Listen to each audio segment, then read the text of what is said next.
ये वापसी है सपनों के शहर से मुंबई वाया यूपी। जारी है भूख से हार कर बेतहाशा पलायन। अपना सब कुछ हार कर गांव घर पहुंचने के लिए जारी है जिंदगी के सबसे दर्दनाक सफर का सिलसिला। जारी है बेजार शहरों से सितम के मारे लोगों की दर्दनाक घर वापसी। जारी है त्रासदी की असल तस्वीर, हम सबसे छुपाए जाने की साजिश। हम आपको बताएंगे सरकार के होते हुए भी सिस्टम के फेल हो जाने की शर्मसार करने वाली कहानी। हम आपको दिखाएंगे बाइक से मुंबई वाया यूपी के 60 घंटे के सफर की एक एक तस्वीर। बाइक से 1600 किलोमीटर के सफर की तैयारी पूरी हो चुकी थी। शुरुआत मुंबई के ठाणे डिस्ट्रिक्ट से हुई। आगे बढ़ते ही घर लौटने वालों का रेला दिखना शुरू हो गया। कोई छत्तीसगढ़, कोई मध्य प्रदेश तो कोई यूपी के लिए रवाना हुआ था। महाराष्ट्र सरकार और प्रशासन की हालत सिर्फ तमाशा देखने वालों जैसी।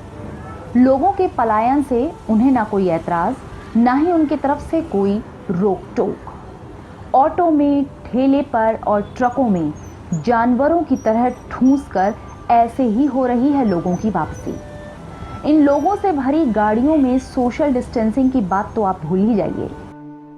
ये मंजर देखकर अब इस बीमारी का गांवों तक पहुंच जाना बहुत मुमकिन लगता है। खैर, मुंबई से इंदौर को जोड़ने वाले NH3 पर पहुंचते ही सब कुछ बदल चुका था। गाड़ियों की संख्या देखकर लग ही नहीं रहा था कि लॉकडाउन जैसी भी कोई पाबंदी है।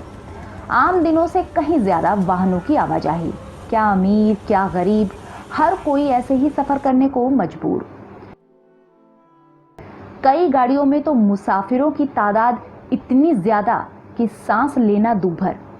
किसी को बेहोशी तो कोई उल्टियां कर करके परेशान। कमर्शियल गाड़ियां प्रति मुसाफिर 5 से 7 हजार का किराया वसूल कर लोगों को यूपी पहुंचा रही हैं, ऐसे ही जैसे आप तस्वीरों में देख रहे हैं।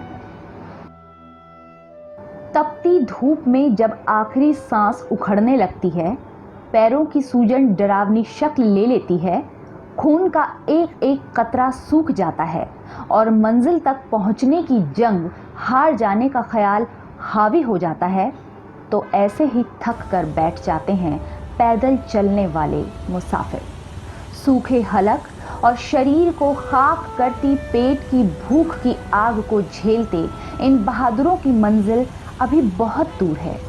पेट में अन्न का एक तिनका नहीं है, लेकिन थक कर ऐसे ही बैठ जाना और हौसला जुटाकर किश्तों में जारी रहता है पैदल मुसाफिरों का सफर। कई लोग इस दरमियान अपनी जान भी गंवा बैठते हैं, जिनकी ज्यादातर खबरें हम तक नहीं पहुंचती। खैर, महाराष्ट्र की सीमा अब खत्म होने वाली थी और मध्य प्रदेश चंद मिनटों की दूरी पर था। हम सपनों के शहर मुंबई को अलविदा कह चुके थे। मध्य प्रदेश में दाखिल होते ही हाईवे से लगे गांव वालों ने इंसानियत की दुकानें सजा रखी थीं और मुसाफिरों के लिए खाने का इंतजाम कर रखा था। अचानक हजारों गाड़ियों पर ब्रेक लग गए और लंबी लंबी कतारों में लोग लगकर खाना खाने लगे। MP में तमाम जगहों पर पैदल चल रहे लोगों को पुलिस ट्रकों में बैठाकर मदद करती हुई भी दिख रही थी। अब बारी यूपी में एंटर करने की थी। बिना किसी दिक्कत के एंट्री हो भी गई। बॉर्डर पर यूपी सरकार ने अलग अलग जिलों के लिए सरकारी और निजी बसों का इंतजाम कर रखा था। इन गाड़ियों से पैदल या फिर ट्रकों से लिफ्ट लेकर आ रहे लोगों को अलग अलग जिलों तक ले जाया जा रहा था। कुछ इस तरह खत्म हुआ एक दर्दनाक और कभी ना भूल पाने वाला सफर। लेकिन उन लोगों का क्या जो आज भी इस त्रासदी को झेल रहे हैं? अलग अलग शहरों में कई दिनों से भूखे प्यासे हैं, पैदल सैकड़ों हजारों किलोमीटर की यात्रा कर रहे हैं।